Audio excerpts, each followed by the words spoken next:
time to act.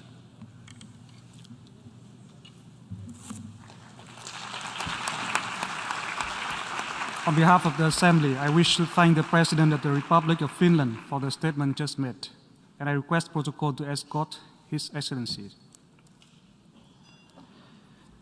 The Assembly will hear an address by His Excellency Ignacio Cassis, President of the Swiss Confederation. I request protocol to escort His Excellency.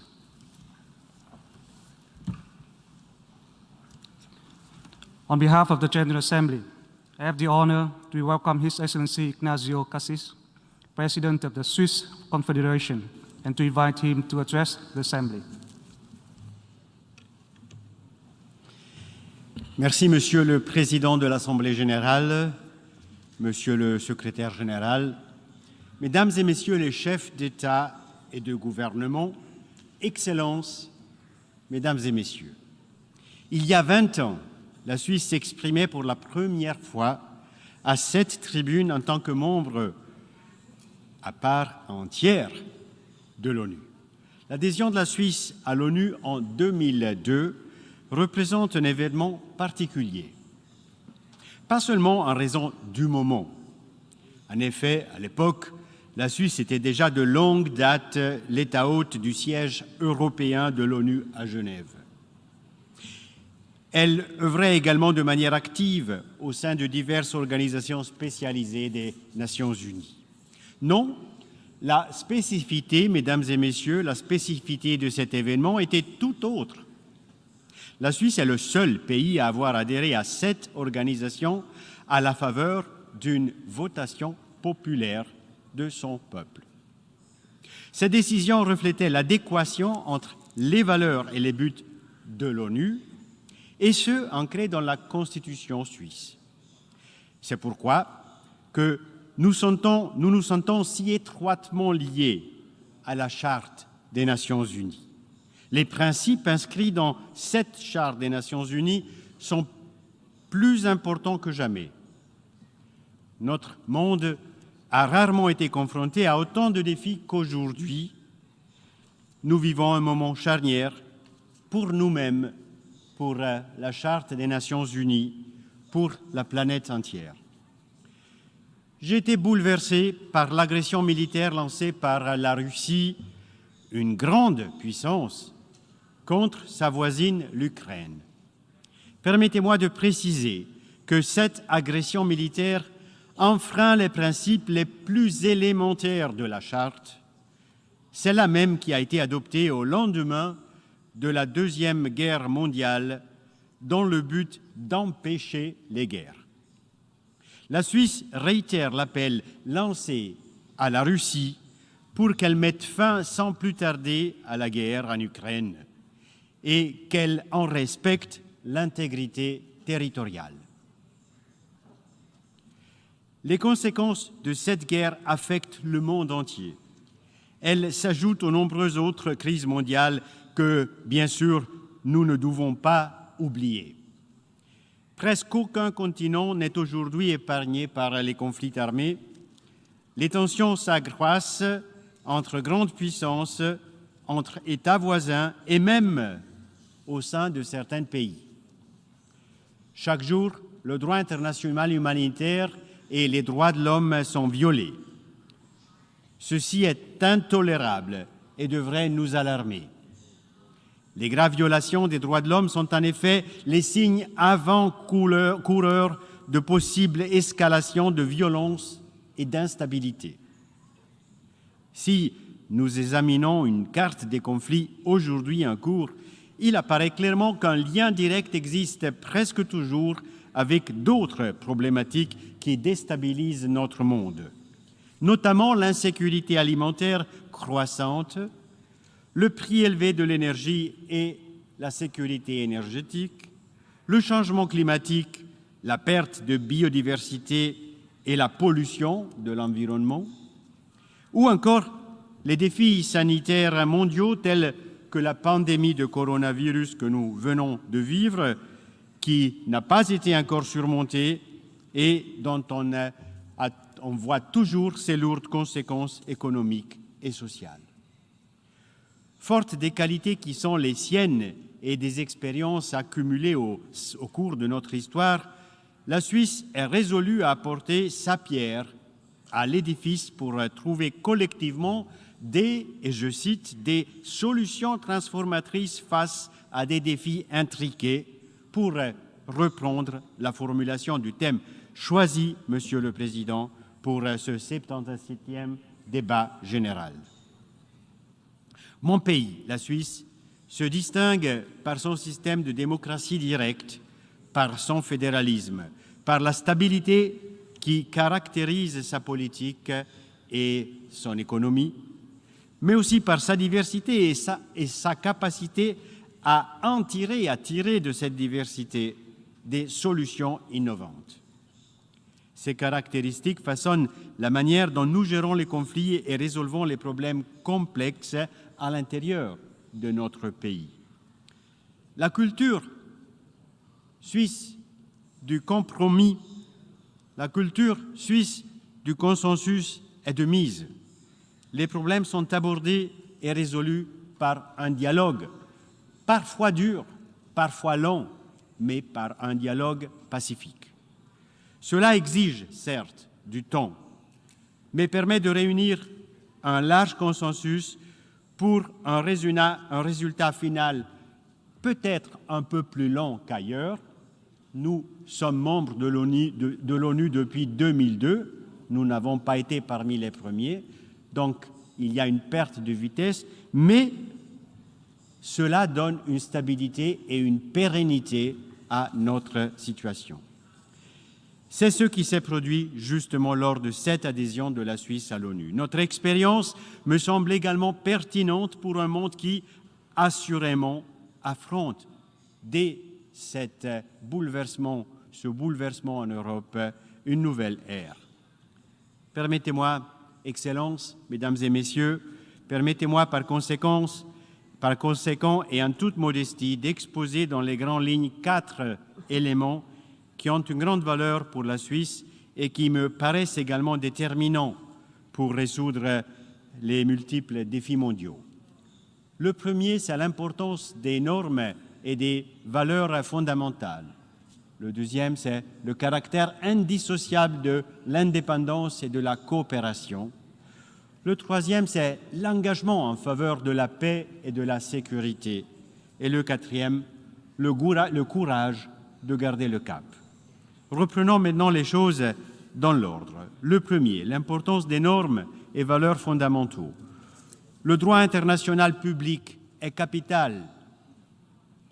Il est d'autant plus capital le plus un pays est petit. Nous ne pouvons pas tolérer que le pouvoir des plus forts prévale sur les droits des plus faibles. C'est pour cette raison que la Suisse s'engage pour le respect du droit international public, qui inclut le droit international humanitaire ainsi que les droits de l'homme. C'est aussi pour cette raison que la Suisse s'engage dans la lutte contre l'impunité. Nous devons tous faire en sorte que les atteintes sérieuses au droit international soient sanctionnées. Les responsables doivent rendre compte de leurs actes, comme par exemple dans le cas de la fosse commune dans la ville de Itium. Dans ce contexte, les valeurs sont la boussole de notre action. La solidarité avec la communauté internationale et le développement durable revêtent pour nous un caractère central. À cet égard, notre feuille de route commune est l'agenda 2030 pour le développement durable qui doit permettre à nos sociétés d'être plus résilientes, plus durables et plus inclusives à l'avenir. Certaines circonstances d'envergure mondiale ont fortement ralenti la mise en œuvre des objectifs de cet agenda. La Suisse est fière, cependant, d'avoir présenté cette année, en début d'été, son deuxième rapport national sur la mise en œuvre de l'agenda 2030. Ce rapport relève les progrès réalisés, même si, eh oui, des efforts supplémentaires doivent être faits pour atteindre tous les objectifs. Je vous invite donc, Mesdames et Messieurs, Excellences, à revenir aux valeurs fondamentales de cet agenda 2030 et à redoubler d'efforts pour travailler ensemble à sa mise en œuvre. Le deuxième point était le caractère indissociable de l'indépendance et de la coopération, qui ne sont pas antinomes. En vertu de la Charte des Nations Unies, chaque pays est souverain. Donc, il est indépendant. Comme tout pays, la Suisse tient à son indépendance. Celle-ci nous permet d'accorder à la diversité de notre culture et de notre population l'attention qu'elle mérite. La Suisse compte 4 langues nationales et présente une grande diversité culturelle. Elle est constituée de 26 États cantonaux distincts, tous actifs sur le plan politique bien avant que celui de l'État fédéral. Compte tenu de ces caractéristiques, nous avons appris que la coopération, le respect mutuel et le dialogue permanent surtout, constituent le seul moyen de faire face aux difficultés. Indépendance et coopération. Indépendance et coopération sont en réalité deux concepts extrêmement liés, étroitement liés. Sans coopération, l'indépendance serait synonyme d'isolement. Et sans indépendance, la coopération serait une contrainte. Un dialogue ouvert, d'égal à égal, un climat de confiance et de collaboration ont également une importance primordiale pour la coopération internationale. Grâce à la Genève internationale, la Suisse contribue à ce dialogue. Genève est le centre de la diplomatie multilatérale pour ce qui a trait à la gouvernance mondiale, à la paix, aux droits de l'homme, au désarmement, à l'environnement et à la santé, mais aussi, et c'est nouveau, pour ce qui est de l'anticipation des défis technologiques. Pour nous tous, l'ONU est une plateforme unique et universelle, une plateforme de dialogue, une plateforme de coopération. Nous devons en tirer pleinement avantage. Troisième point, l'engagement en faveur de la paix et de la sécurité.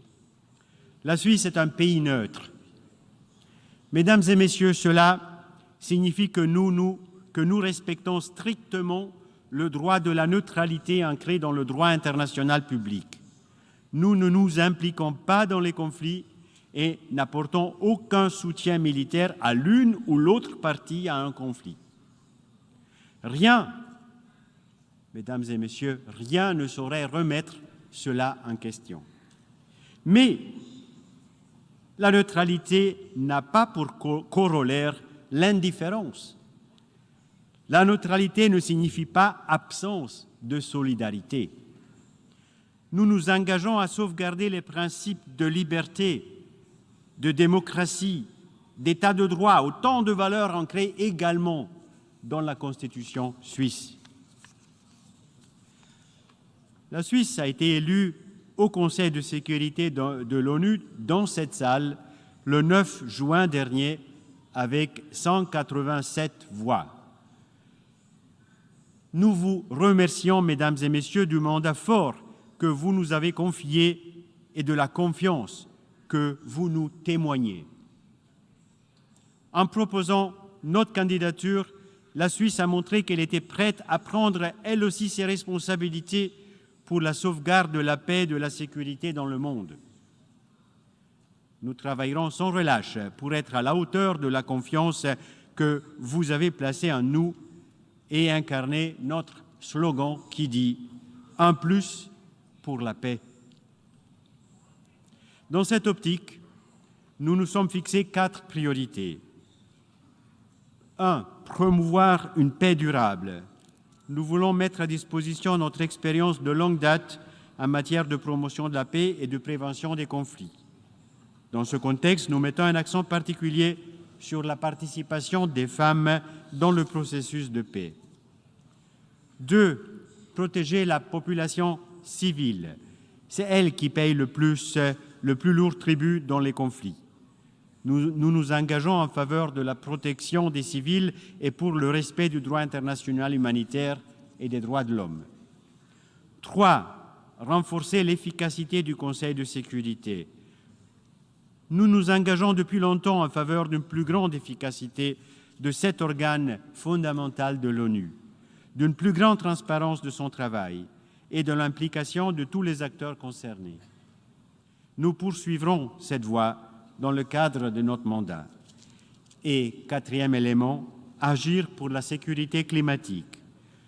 Le changement climatique, l'un des plus grands défis auxquels nous sommes confrontés, menace également la paix et la sécurité. C'est pourquoi nous nous mobiliserons pour que cette question soit également traitée au sein du Conseil de sécurité. Il va de soi, mesdames et messieurs, que notre engagement en faveur d'un monde plus pacifique ne se limite pas au Conseil de sécurité. La Suisse a ainsi accueilli, aux côtés de ses partenaires ukrainiens, la conférence sur la reconstruction de l'Ukraine dans le canton du Tessin, dont je suis originaire.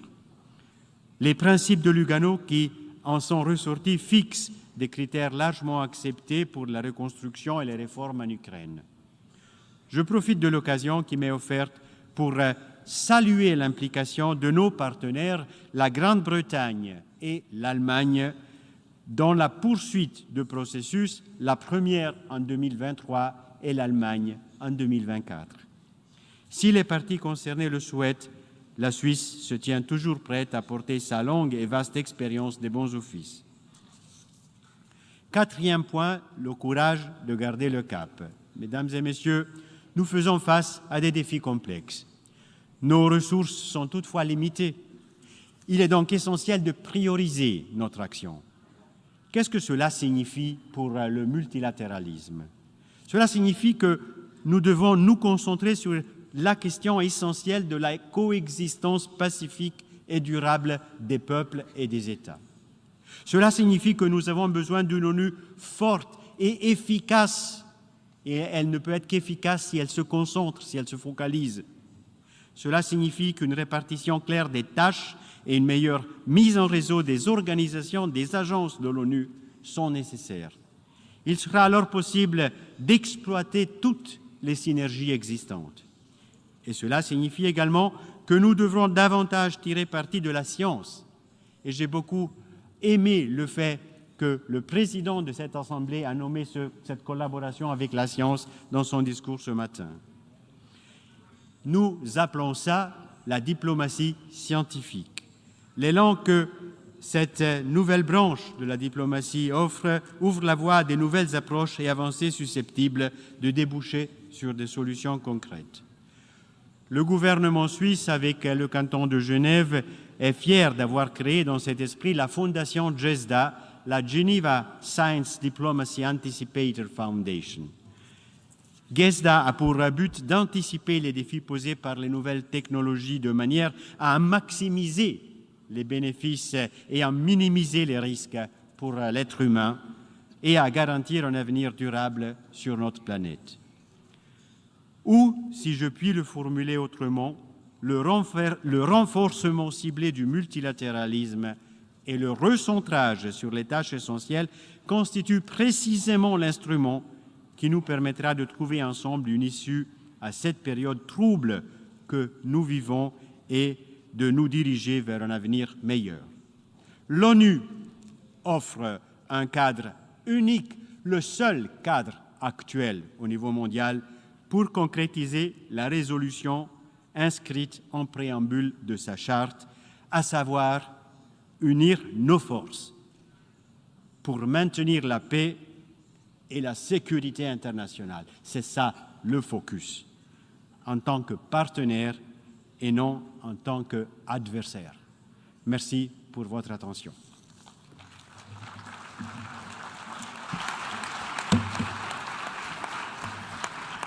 On behalf of the Assembly, I wish to thank the President of the Swiss Confederation for the statement just made, and I request protocol to escort His Excellency. The Assembly will hear an address by Her Excellency Zuzana Chaputova, President of the Slovak Republic. I request protocol to escort Her Excellency.